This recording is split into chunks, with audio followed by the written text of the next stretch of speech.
Hi friends, എല്ലാവർക്കും നമസ്കാരം. ഞാൻ വന്നിട്ടുള്ളത് അടുക്കൻ പച്ചക്കായയും കടലപ്പരിപ്പും വെച്ചിട്ടുള്ള ഒരു തോരനുമായിട്ടാണ്. എന്നാൽ അതെങ്ങനെയാണ് ഉണ്ടാക്കുന്നതെന്ന് നമുക്ക് നോക്കാം.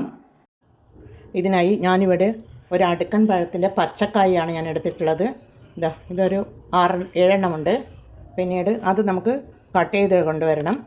പിന്നീട് കടലപ്പരിപ്പ് കുതിർക്കുവാൻ വെച്ചതാണ്, 2 മണിക്കൂർ കുതിർക്കുവാൻ വെച്ചതാണ്. ഇത് വേവിച്ചെടുക്കണം. ഈ അടുക്കൻ പച്ചക്കായ ഇതുപോലെ കട്ട് ചെയ്തെടുക്കണം. ഇതുപോലെ നേരിയ രീതിയിൽ നമുക്ക് 4ആയി പിളർന്ന് കട്ട് ചെയ്ത് മഞ്ഞളും ഉപ്പും ഇട്ട് വെച്ച വെള്ളത്തിൽ കട്ട് ചെയ്തിട്ട് കൊടുക്കണം. ഇതിവിടെ ചെറിയ രീതിയിൽ കട്ട് ചെയ്തെടുത്തിട്ടുണ്ട്. അതിലേക്ക് കുറച്ച് മഞ്ഞൾ പൊടിയും ശകലം ഉപ്പും ഇട്ട് കുറച്ച് വെള്ളത്തിൽ കുതിർത്ത് വെക്കുക. ഇത് കറുത്ത് പോകാതിരിക്കുവാൻ വേണ്ടിയാണ് ഇതുപോലെ ചെയ്യുന്നത്. കളർ ചേഞ്ച് ആവാതിരിക്കാൻ വേണ്ടിയാണ് ഇതുപോലെ ചെയ്ത് കൊടുക്കുന്നത്. എന്നിട്ട് ഇത് നമുക്ക് വേവിച്ചെടുക്കണം. എന്നാൽ അത് വേവിക്കാൻ വെക്കാം. അടുക്കൻ പച്ചക്കായയും കടലപ്പരിപ്പും ഇവിടെ വേവിച്ചെടുത്ത് കൊണ്ട് വന്നിട്ടുണ്ട്.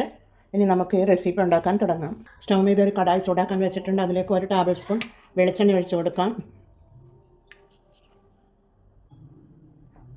എണ്ണ ചൂടായി വരുമ്പോൾ അതിലേക്ക് 1 ടീസ്പൂൺ കടുകിട്ട് കൊടുക്കാം. 1/2 ടീസ്പൂൺ ജീരകം ഇട്ട് കൊടുക്കാം. കടുക് പൊട്ടി വന്നിട്ടുണ്ട്. അതിലേക്ക് ഒരു മീഡിയം സൈസ് സവാളയാണ്, അത് ചെറിയ രീതിയിൽ കട്ട് ചെയ്തെടുത്തിട്ടുള്ളതാണ്, അതിട്ട് കൊടുക്കുന്നുണ്ട്. പിന്നീട് ഒരു പച്ചമുളകാണ്, കട്ട് ചെയ്തതാണ്. ഒരു ചെറിയ കഷ്ണം ഇഞ്ചിയും 3 അല്ലി വെളുത്തുള്ളിയും കൂടി ചതച്ചെടുത്തിട്ടുള്ളതാണ്. പിന്നീട് ചെറിയ തക്കാളിയാണ്. എല്ലാം കൂടി ഇട്ട് കൊടുത്തൊന്ന് വഴറ്റി കൊടുക്കാം.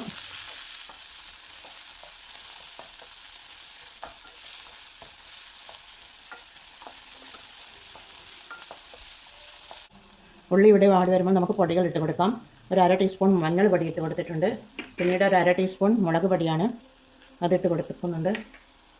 പിന്നീട് 1/2 ടീസ്പൂൺ മല്ലിപ്പൊടിയാണ്. പിന്നീട് കുറച്ച് 1/2 ടീസ്പൂൺ അതുപോലെ കുരുമുളക് പൊടി, എല്ലാം കൂടി ഇട്ട് കൊടുത്തൊന്ന് നമുക്ക് വഴറ്റി കൊടുക്കാം.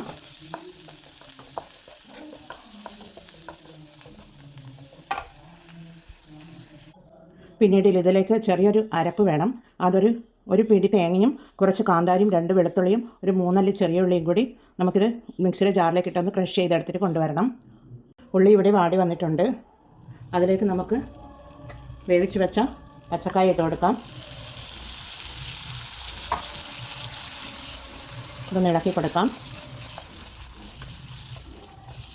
1/2 ടീസ്പൂൺ ഉപ്പിട്ട് കൊടുക്കാം നമുക്ക്. പിന്നീട് ക്രഷ് ചെയ്ത് വെച്ച തേങ്ങയും കാന്താരിയും ഉള്ളിയും ഉണ്ടല്ലോ, അതുകൂടി ഇട്ട് കൊടുക്കാം. പിന്നീട് വേവിച്ച് വെച്ച കടലപ്പരിപ്പാണ്, അതുകൂടി ഇട്ട് കൊടുക്കുന്നുണ്ട്. എല്ലാം കൂടി ഇട്ട് കൊടുത്തൊന്ന് ഇളക്കി കൊടുക്കാം.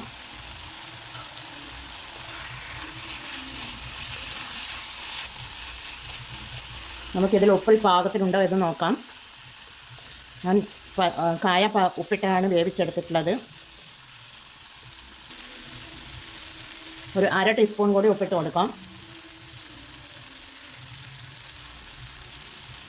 എല്ലാം കൂടി ഒന്ന് നല്ലതുപോലെ കൂട്ടി ഇളക്കി യോജിപ്പിച്ച് നമുക്കൊന്ന് 2 മിനിറ്റ് മൂടിയിട്ട് വേവിച്ചെടുക്കാം.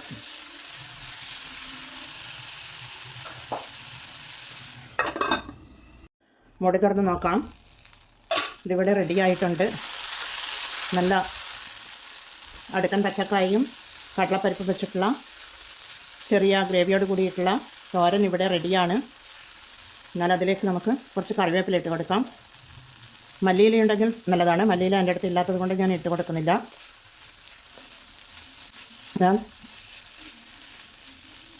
ഇതൊരു സർവിങ് പ്ലേറ്റിലേക്ക് മാറ്റാം. ചപ്പാത്തിയുടെ കൂടെയും ചോറിൻ്റെ കൂടെയും കഴിക്കാൻ പറ്റിയ നല്ലൊരു തോരൻ ഇവിടെ റെഡിയാണ്. എന്നാൽ എല്ലാവരും ഇത് ട്രൈ ചെയ്ത് നോക്കി ഫീഡ്ബാക്ക് അറിയിക്കണേ. കമൻറ്റും സബ്സ്ക്രൈബും ചെയ്ത് സപ്പോർട്ട് ചെയ്യണേ. അടുത്തൊരു വീഡിയോയുമായി വരുന്നതുവരെ എല്ലാവർക്കും താങ്ക് യു ഫോർ വാച്ചിങ്.